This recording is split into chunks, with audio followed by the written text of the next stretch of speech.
अस्सलामु अलैकुम वरहमतुल्लाहि वबरकातुह।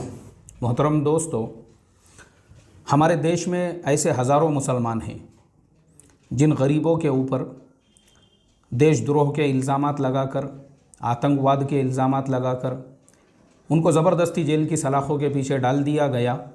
और जब उन पर जुर्म साबित नहीं हुआ, पता चला मुजरिम तो कोई और है, फिर उन लोगों को 12 साल, 20 साल, 30 साल के बाद में जेल की सलाखों से आज़ाद कर दिया गया। मक्का मस्जिद, हैदराबाद, मालेगांव, ऐसे ही समझौता एक्सप्रेस और भी बहुत सारे केसेस हमारी नज़रों के सामने हैं जिनमें सैकड़ों मुस्लिम नौजवानों को उठाया गया था। लेकिन उन केसेस का क्या हुआ?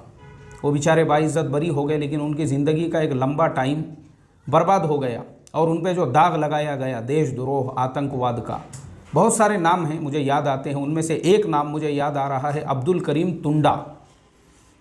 आप अगर देखेंगे 70-80 साल का बूढ़ा आदमी जिसकी पूरी दाढ़ी सफ़ेद हो चुकी है, उनको गिरफ़्तार कर दिया गया। ये इसके राइट हैंड है, उसके राइट हैंड है, मास्टरमाइंड है, ऐसा है वैसा है, और जेल की सलाखों में रखने के बाद बाइज़्ज़त बरी कर दिया गया। अच्छा, इन केसेस में प्रॉब्लम क्या होता है? जब इस तरीके से गिरफ़्तार किया जाता है तो मीडिया न्यूज़ चैनल 8-8 दिन और 15-15 दिन जो है ना चिल्लाते रहते हैं कि मास्टरमाइंड को पकड़ा गया, गिरफ़्तार किया गया। ऐसे ही पिछले सालों में दिल्ली के अंदर एक गेस्ट हाउस से 2 कश्मीरी नौजवानों को पकड़ा गया और वहाँ पे क्या सामान बरामद हुआ तो पता चल रहा, वहाँ पे तपेले हैं, भगोने हैं खाना पकाने के।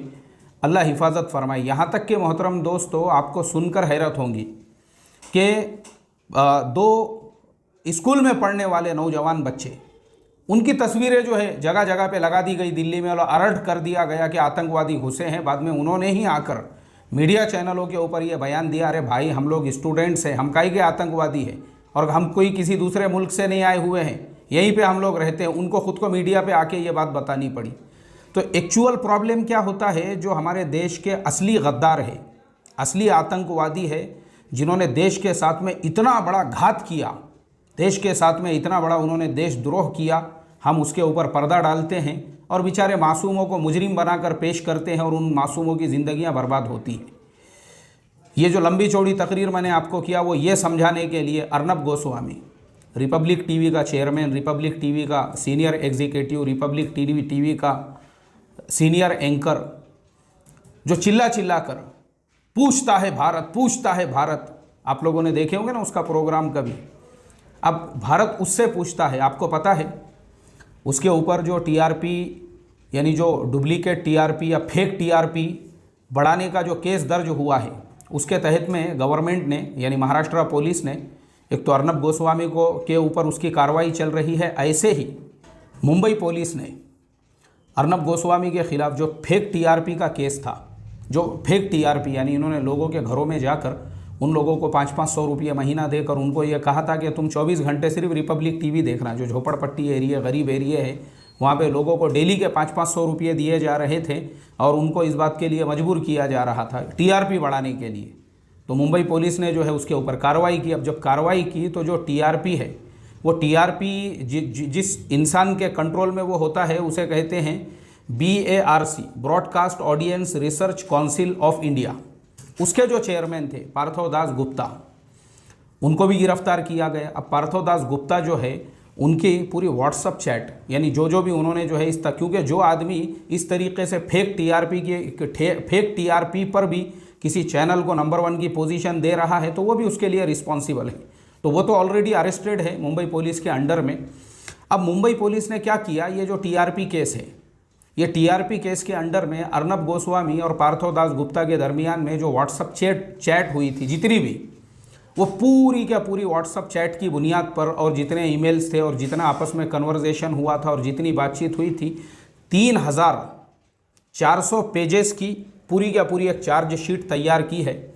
अब वो 3400 पेजेस की जो चार्ज शीट है उसके अंदर ये सारे डिटेल्स हैं। अब आपको सुनकर हैरत होंगी कि देश की वो खुफिया जानकारी, देश की वो इतनी सेंसिटिव जानकारी अगर जो लीक होकर हमारे दुश्मन देशों के पास में पहुंच जाती थी तो हम सोच भी नहीं सकते थे हमारे देश को उससे कितना बड़ा नुकसान हो सकता था। इसलिए कि वो जो सेंसिटिव जानकारी है वो सिर्फ़ और सिर्फ आर्मी के जो आला ओहदेदार होते हैं एकदम जो ए क्लास के ऊपर जो बैठे हुए लोग होते हैं, सिर्फ और सिर्फ उनके और देश का जो होम मिनिस्टर, गृह मंत्री होता है, उनके दरमियान में की जाती है। हैरत की बात यह है, बालाकोट एयर स्ट्राइक, आप लोगों को याद होगा, बालाकोट के अंदर हमारी आर्मी ने बालाकोट जाकर वहाँ पे एयर स्ट्राइक किया था। बालाकोट एयर स्ट्राइक, उसके होने से 3 दिन पहले ही अर्नब गोस्वामी और पार्थो दास गुप्ता, इन दोनों के बीच में चैट चल रही है और अर्नब गोस्वामी पार्थो दास गुप्ता को बालाकोट एयर स्ट्राइक के बारे में सब कुछ बता रहे हैं कि इस तरीके की प्लानिंग हो चुकी है और आगे इस तरीके का एक्शन लिया जाने वाला है। Will be happen something big, इस तरीके के सेंटेंस उसके अंदर यूज़ किए गए, इस्तेमाल किए गए। अब मेरे मोहतरम दोस्तों, उसके 3 दिन बाद में बालाकोट एयर स्ट्राइक होती है। तो ये जो सेंसिटिव इन्फॉर्मेशन और जानकारी थी, ये सिर्फ और सिर्फ आर्मी के जो आला ओहदेदार होते हैं, जो क्लास 1 के जो जनरल, कर्नल और ऊपर के लोग होते हैं, ये उनके और देश के होम मिनिस्टर के दरमियान में होती है। ये सारी इन्फॉर्मेशंस अर्नब गोस्वामी तक कैसे पहुंची और अर्नब गोस्वामी 3 दिन पहले पार्थो दास गुप्ता से उसके साथ में चैट कर रहा है, यही चीज़ें अगर लीक होकर बाहर चली जाती तो आप सोच नहीं सकते हैं देश को उससे कितना बड़ा नुकसान हो सकता था। मुझे आप बताओ, जो गाड़े पे चाय बेचने वाले, रिक्शे चलाने वाले, भंगार की दुकान लगाने वाले, टायर पंचर बनाने वाले मुसलमान, जिनको आतंकवाद और देशद्रोह के इल्ज़ामात के अंदर उठा के जेल की सलाखों के पीछे डाल दिया गया था, वो असली देश के गद्दार थे या ये गद्दार है जो 3 दिन पहले देश की एक सेंसिटिव और खुफिया जो जानकारी है व्हाट्सएप के ऊपर दूसरों से उसके बारे में डिस्कस कर रहा है और उसको शेयर कर रहा है? आप मुझे बताइए।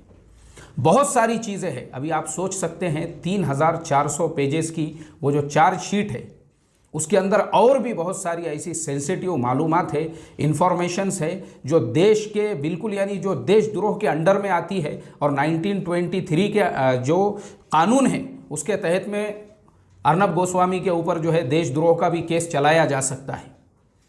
इसी तरीके से अरुण जेटली साहब, जो हमारे देश के यानी फाइनेंस मिनिस्टर हुआ करते थे, अरुण जेटली साहब जिस वक्त वो वेंटिलेटर पे थे, अपनी ज़िंदगी की आखिरी सांसें गिन रहे थे, उस वक्त में भी अर्नब गोस्वामी को इस बात का गुस्सा और इस बात की चिढ़ थी कि अरुण जेटली साहब जो है उनकी वजह से मेरी कई मीटिंग्स रद्द हो चुकी है और मेरा स्केड्यूल जो है वो आगे पीछे हो चुका है। वो भी उस चैट के अंदर पार्थो दास गुप्ता को बता रहा है कि यार इसी टाइम पे इस इंसान को भी बीमार होना था या उनको हॉस्पिटल के अंदर वेंटिलेटर पे जाना था, जिसकी वजह से मेरा इतना नुकसान हो चुका है। आप सोचिए जो इंसान देश के फाइनेंस मिनिस्टर के बारे में इस तरीके से, मतलब अरुण जेटली साहब का जो परिवार है, उनकी जो फैमिली है और इसी तरीके से जिस मतदार संघ से वो जीत कर आते थे या उनके लाखों जो मानने वाले हैं, उस वक्त वो गम में डूबे हुए थे और उसी टाइम पे अर्नब गोस्वामी इस टेंशन के अंदर था और इस बात का उसको गुस्सा था कि इनको इसी वक्त में जो है वेंटिलेटर पे जाना था क्या। इस तरीके की बहुत सारी इन्फॉर्मेशंस जो है अर्नब गोस्वामी ने पार्थो दास गुप्ता के साथ में शेयर की है। मेरे मोहतरम दोस्तों, मुझे आपको सिर्फ यही बताना है कि देश के असली गद्दार जो है ना, असली गद्दार यही है। इन्हीं लोगों ने देश को खोखला किया हुआ है। मुझे वो जुमला याद आ रहा है जो मैंने किसी किताब के अंदर पढ़ा था, उसके अंदर ऐसा बताया गया था कि एक टेररिस्ट 50 लाख रुपये देकर पुलिस के एक ऑफिसर को रिश्वत देकर वो छुटकारा हासिल कर लेता है और एक वकील साहब उसी टेररिस्ट की सफाई कोर्ट के अंदर पेश करते हैं। आखिर में कोर्ट जो है उस टेररिस्ट को मुजरिम करार देती है, तो जो उसके अगेंस्ट में वकील साहब होते हैं वो टेररिस्ट का जो वकील होता है उसको कहते हैं, बोले भाई साहब 50 लाख रुपये लेकर इन ऑफिसर साहब ने पूरे केस को ही बदल दिया। अगर और 50 लाख उसमें बढ़ा देते, 1 करोड़ देते, तो शायद आपका भी नंबर लग जाता और कभी मुजरिम को सज़ा भी नहीं मिलती थी। यही हाल मेरे मोहतरम दोस्तों इस पूरे केस के अंदर मेरे बताने का मकसद यही है कि अर्नब गोस्वामी के जैसे जो गद्दार होते हैं, देशद्रोही होते हैं, असल जो कार्रवाई है इनके ऊपर होना चाहिए। देश के असली गद्दार ये अर्नब गोस्वामी, नीरव मोदी, ललित मोदी, विजय माल्या, ये असली गद्दार है देश के, जिन्होंने देश को घात लगाया हुआ है। देश के पेट पे इन्होंने जो है सीने पे बड़े बड़े ज़ख्म कर दिए और ज़ख्म करके जो है देश छोड़ के भाग गए। अच्छा है कि अर्नब अभी भी जो है महाराष्ट्र पुलिस के अंडर में है। इसकी वजह से महाराष्ट्र पुलिस से हम ये उम्मीद करते हैं कि ऐसे देशद्रोहियों पर, देश के गद्दारों के ऊपर जो उन्होंने देश के साथ में घात किया हुआ है, देश की सेंसिटिव इंफॉर्मेशन और जानकारी को एक दूसरे के साथ में शेयर किया हुआ है, टीआरपी ही नहीं बल्कि टीआरपी को छोड़कर बाकी ये सारे भी जितने भी सेक्शंस होते हैं उसके अंडर में उन पर कार्रवाई की जाएगी और उनके ऊपर जो है केस चलाकर ऐसे देश के असली गद्दारों को कीफर किरदार तक पहुंचाया जाएगा। बस इसी बात पे मैं अपनी बात को ख़त्म करता हूं। जय हिंद, जय महाराष्ट्र।